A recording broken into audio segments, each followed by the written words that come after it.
Hi, I'm Wayne Tuttle, and welcome to Chasing Legends.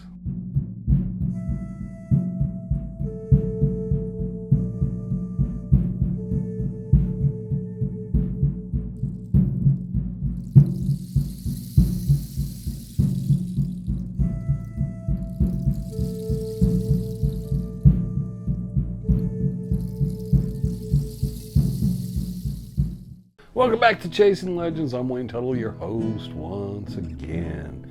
Please hit the subscribe button, hit the notification bell, visit our website at www.legendofsuperstitionmountains.com. Dutch Hunter Rendezvous, October 25th, 26th, and 27th. It's a free event. Bring some firewood, bring yourself something to eat, plenty of water. There are restroom facilities there, but no electricity, remember. There's videos concerning the rendezvous, so you should be able to find directions. If not, you can go and find more further information at Dutch Hunter Rendezvous on Facebook. And we should put something up on our website here soon.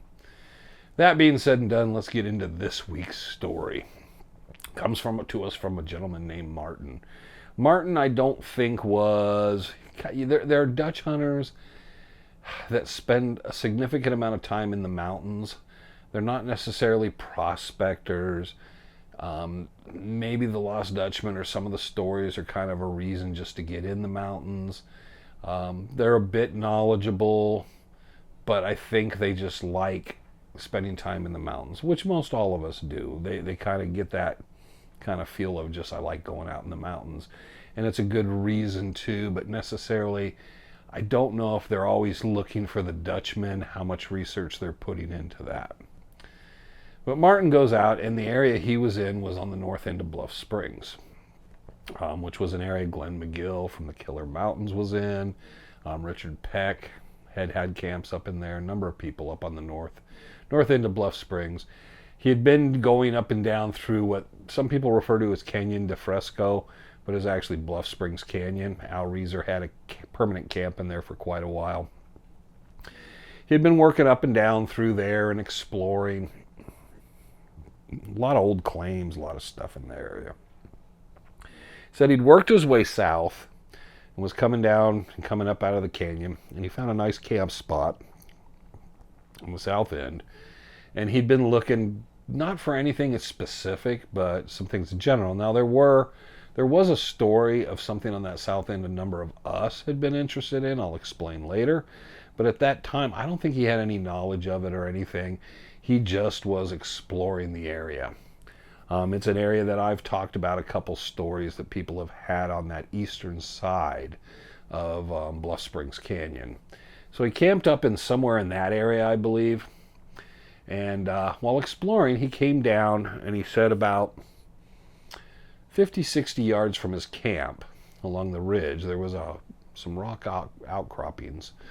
And he found what looked like a little small alcove. It looked like a nesting spot. There's a lot of sticks, a lot of stuff there, and he kind of saw it, thought maybe it was pack rats, and then once he got up to it, he realized, well, it's a nest of some sort. And he found a bunch of pull tabs from sodas, some change, dimes, a couple quarters, a piece of tin foil from a wrapper from something.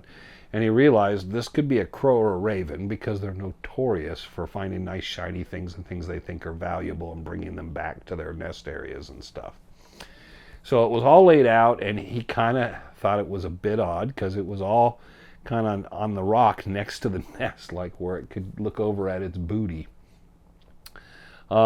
He kind of thought about it for a while, looked at, and there was a rock that he said was about the size of a quarter. It wasn't very thick, but he looked at it and he thought he could tell there was some gold in it. He said it could have been copper gold or something, but he said there was a little bit of it, a little bit of iron streak in it, and he was really curious where it had found this. Probably a dump or someplace, and had found the shiny rock. And there's a couple others that had some quartz and stuff in them, and he thought that's odd compared to the other rocks or other things laying there. So kind of in the back of his mind, he knew that crows and ravens would actually understood the reward system. And I'll explain here in a second. So what he did was he had, you can get those little pound cakes or coffee cakes in the little plastic wrappers for a snack, and he had one in his pack, so he took some stuff out. He very carefully picked up a few of the things, the rocks that he thought were very interesting, and left some pound cake there and hoped it would kind of be able to understand what's missing and that it was being rewarded for those things. And he figured, well, whatever, it's a science experiment. Now, the reason someone can do this is crows and ravens are extremely intelligent. They're one of the few animals on the earth outside of humans that have facial recognition abilities, which means they can recognize your face and know which person's which. They have the ability to mimic speech, which they can learn if they want. And they also will take items and use them as tools through trial and error to get things. You can watch, there's videos of crows and ravens doing stuff, but they are very, for an animal that's so small, and you would always say intelligence is based on brain size. Their brains aren't very big, but they're very, very intelligent. They also will gather, if a crow dies tragically in an area, they will gather silently and sit in a tree, and you'll see them all gathered where one of theirs has fallen. It's a very, very interesting animal. I always tell people, take a look at some videos, because you're going to kind of be stunned at how really smart they are. And I've had crows, ravens, and magpie crows even. The few magpie crows I've run into actually verbalize and speak. So, and I've known other people that have got them. Now, they're wild animals, so you shouldn't have them as pets, but people do, because they will imprint and bond with people. Almost all birds will. If they're raised from a young age, they'll imprint upon the people. Well, Martin knew enough of this to know, I'll give this a shot, leave a reward, see what happens. He said he went back to his camp, explored the area, but the next day he decided to go back by there. He went back by, the coffee cake or pound cake, whatever he'd left there, was gone. And there was a couple other things. There was, he said, like a marble or something else. He looked through the things, found the couple things, like a quarter, a couple things he thought was valuable, and he saw that gold piece. So then he brushed everything away, because he kept that, and he put it back down with the food next to it to try to associate of like, no, I liked this, here's something else to eat again. And he wanted to see what would happen. If it would disappear, what would happen? So he went back to his camp. It was the following day he went over, realized it's not there. He's able to get a kind of a beat on it, realize the crow's not in the area. He figures it's always in the area watching him.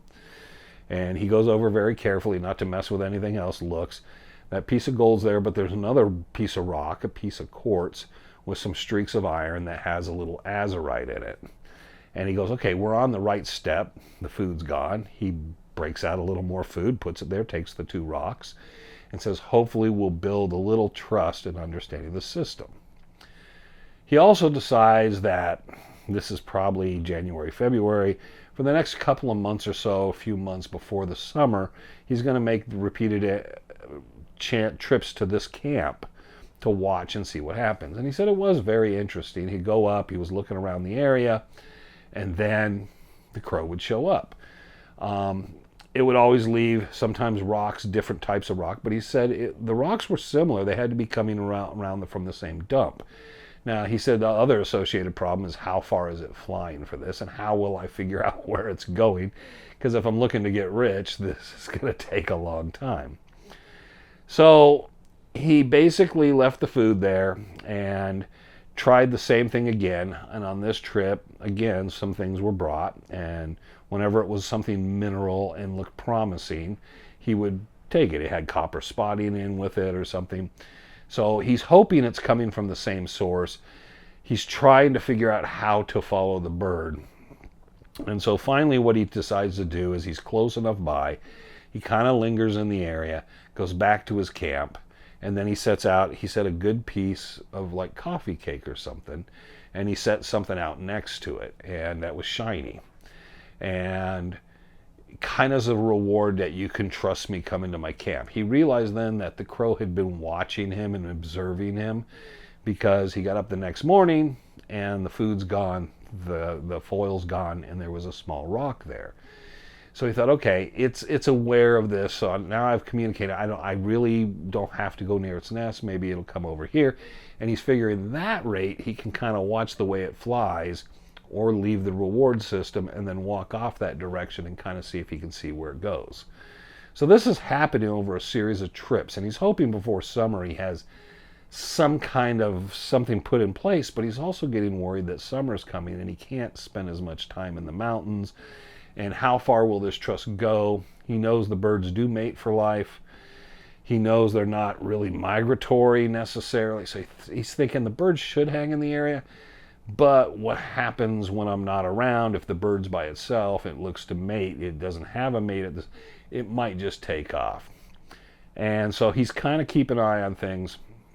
Comes out, and the next time he leaves some stuff there and kind of a little bit of reward. And he brought with him a little silver bell.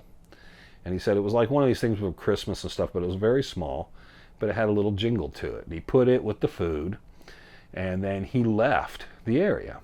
And he just got a certain distance away where he could kind of watch. He said it didn't take long, maybe an hour, and he saw the crow come in. It walked over, it did the thing where, you know, they look and they kind of like do that weird look and they're looking around. And it ate, and then it picked up the bell and dropped it because it did a little jingle, I'm sure. But it picked it up a couple times and then took off with it. At this point, he realizes he's hoping he's rewarded it where it'll bring something really cool back. And it does. It brings back a nice piece. And again, they're small pieces of rock, but he brings back this little piece of rock and it's streaked with iron, and it has what looks like a little bit of copper gold. He realized this has to be coming from a dump, and it's picking through trying to find something it can handle. So he takes and puts food again, this last time for this trip, and he says then he walked off the direction he'd seen it kind of leave in if it didn't have reward. So because he thought sometimes it was coming up, grabbing the food, and then taking off to the southwest. Other times, like with the bell, it would go directly due south, which is where that area, that nest where it was keeping it's basically its booty. So he goes out that way, and he says he walked about 300-400 yards and where he'd have a good idea, and he went out there just kind of get an idea to see the flight pattern. He said sure enough he didn't see it, and then he saw it suddenly coming over heading southwest. He said what kind of threw him is as the crow went over, it suddenly did a swoop around and came around and flew a little lower right over him. And he could tell it realized he was there, and then it kept going southwest. So I realized, okay, it recognizes me, and it realizes I'm over here. Okay, that's really cool. He continued that direction and then just noted how far he got, because he didn't want to go too far where he could have lost it. And again, he's thinking, God, I hope it's not down in the canyon somewhere. It's like, because who knows how far this crow's flying. It's, you know, and how long is it taking to find what it wants and so forth. So he said he went back to camp, left some rewards there. He was very surprised this time when he was sitting there in camp cooking dinner. He looked over, and the rock he kept everything on was about 10 feet to the side. And he said the crow flew in, sat in a tree, then flew down, dropped a rock, and then ate the food, keeping an eye on him occasionally, like it was ready to take off any time, then flew back up to the tree, and then took off. He went over, picked up the pieces of rock. It was pretty similar to what he'd been getting. He said, this has got to be something from a tailing pile or something. So he said, well, I got maybe one more trip. We'll see how that goes and see how far I got.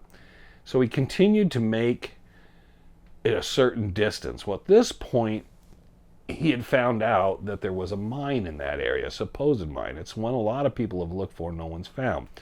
I have the paperwork filed somewhere. It's for a gentleman that a lot of people are familiar with named Walter Gastler. When Walter Gastler first started searching for the Lost Dutchman, he searched down by Coffee Flat and Bluff Springs Mountain. He filed, you'll find there's probably 30 to 35 mining claims throughout the mountains that he filed, and they all are like the Black Cross 1, the Black Cross 2, the Black Cross 3, the Black Cross 4, up to like the Black Cross 32. There's some on Peters Mesa, there's some on the main mountain. They're in all over different areas, but they're clustered together. But what everyone's always found interesting is Walter Gastler has one claim that's just called The Cross. And it's the only claim he had on the south end of Bluff Springs Mountain. And the description of it on the papers that were filed and refiled later again when the mining closure happened were that there is a tunnel there. So it's an actual workings with a tunnel. We don't know if he found the tunnel, if it had already been a worked mine, or what the situation was, but it was always prominent. When Walter Gastler, after he passed away, and the people that continued on his claims, they dropped off one by one, but one of the last ones that they continued to renew and they showed interest in was the cross. So everyone's been interested. Randy and I went up there looking for it a number of different times, and we thought it was interesting because we wanted to see what was it he was looking at. Was this something historic? Is there a way we're going to be able to date who's been working it? Did he dig it? What's in the, get a sample from that sucker. I talked to Tom Collenborn. He said there's some people act like they know where it's at, but he said he didn't know where it was at, and he didn't know of anybody. There was a couple other people that I knew that were more associated with the Gastler story, said the same thing. You guys looking for that? Let me know if you find it, because I'd like to see it too. So it appeared that everyone was having a hard time finding this thing, even though we had something of a general vicinity. And I think this is what Martin then at that point realized it could be this mine that had something to do with Walter Gastler. So he made his last trip. He had begun bringing like raspberry or blueberry, like the little strudels or pastries, which the Crow really liked and would make sometimes repeated trips. So he realized they built a good bondage, something of a friendship. And it actually, the Crow would sit there and listen to him, and he would talk in a very quiet, calm voice while it was there eating and so forth. He never made the attempt to approach it, but it would eat and then sometimes go sit in the tree for a while he was talking. And then once he was done talking, he'd say, well, you can go do your business, take your reward and, whatever. The last trip he made, he left it a little something extra because he thought, I'm not going to be back. I'm hoping to make it back in maybe late June, early July for one trip, but I don't know if I'll make it back otherwise until it cools off. Well, he did make it one trip, but he didn't make it till about mid-August, and the monsoons had rolled through. He said he got up there, and when he went to check the spot, he checked his campsite. There was nothing on the stone or nothing. He kind of felt bad. He said it was weird because he felt like it was a pet, and he said it really wasn't a pet, but it was like it had kind of had a bond with him. He went down to look at the nesting site and seen what had happened. The storms had come through, and between the water, the wind, and everything had completely washed everything out. He found some of the pool tabs and a couple things on the ground, but there seemed to be no possibility of anything being fixed. When I talked with him over this story, he said it was ridiculous because he made that fall several trips, and he was just so torn because he worried what happened to the Crow. He said, I'm not thinking in terms it's a wild animal. He said, I spent a lot of time in the mountains by myself, and he said at that time he'd been divorced and he lived by himself. And he said, I considered this Crow a friend, and he did spend a significant amount of time hoping he would find what had happened to the Crow. Maybe it died in the air, maybe the storm got, but he never found anything, never associated. He even told me he walked around the area at times with coffee cake, leaving at his camp and walking around yelling caw, caw, caw, and leaving things on the rock which were left there. Not even pack rats were coming in there and taking it. So he realized the Crow had moved on, and he felt pretty sad by it. But it's a good story, but it also associates with another story in there. Did the Crow know where Walter Gastler's tunnel was, and was he picking stuff up off the dump? I've always hoped that someone would find that location and find some good samples so that I could contact Martin. Now, I haven't heard from him probably in 5 or 6 years, so I don't even know if he's still around or even interested in that stuff. He's gotten much older now. But I always wondered if you would be able to verify with some of what he had, if it came from the same source, because that would be a pretty cool thing that the Crow had found that. And it shows you that no matter what, kindness can mean a lot and go a long way, even in the mountains, even without 2 legs. Well, Crow does technically have 2 legs. So there's a story for Chasing Legends this week. It's a little different story. I don't have any doubts of it. I've noticed the same. I had an area where at work I would take my lunches and there was a group of crows would come in. Pigeons eventually started to come in, but I would not feed. The crows would sit on the fence line and in the trees waiting till the pigeons left, and they would watch me, and then I would go out and set some food out, and the crows would come down and eat the food. They got to the point where they would get on the hood of my car and look at me through the window when they wanted more. They liked the French fries. It was Burger King French fries was the main reward. But the funny thing was, if I drove in early and one showed up, it would leave and then a bunch more would come. There was always 6 or 7, 8 crows that would come and hang out and eat there. So they're very, very intelligent animals. They're very observant, and it's always best to kind of listen and kind of watch. They will let you know if there's something in the area, if there's something dangerous. And I know farmers and a lot of people are not big fans of crows, but they are a very interesting animal. And I always say, give a talk to them. You never know when one will answer you. I've had a couple turn and say hello back, and it always throws you off. But once you start the conversation, it's not an intelligent conversation. It's a lot of hello, bye, hello. But you realize this crow that you're dealing with has had interactions with people and has some trust and can actually imprint and develop trust with you. So there you go. There's this week's Chasing Legends. We're getting closer and closer to the rendezvous, the 25th, 26th, 27th. Please join us on Fridays for our live weekly. Things are rolling along great. Hope you enjoyed this story. Remember, we're coming up on October, and we'll have those little bit of stories kind of outside the realm of possibility. Let's put it that way. Our little Oktoberfest, we'll have 4 stories in there in October going through the rendezvous. So hope everybody's well. Hope everybody's having a good time. And always remember, most importantly, remember, I'm Wayne Tuttle. You're not. This is Chasing Legends.